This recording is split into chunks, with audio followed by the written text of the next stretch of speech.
cuanto le vi, yo me dije para mí, es mi hombre. Solo vivo por él, mientras quiera serme fiel, ese hombre. No puedo pasar una noche sin pensar en mi hombre.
Que ti dis que non é innovador, para nós, o mellor, nun contexto local, si é innovador, non?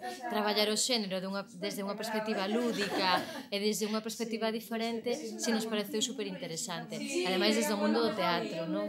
Que é algo educativo e ao mesmo tempo lúdico, divertido e un aprendizaxe significativo. Pareceume tamén que vou seguir así toda a noite, por lo menos. Mañán, a ver, o mellor se me adapta. Pareceume de maravilla.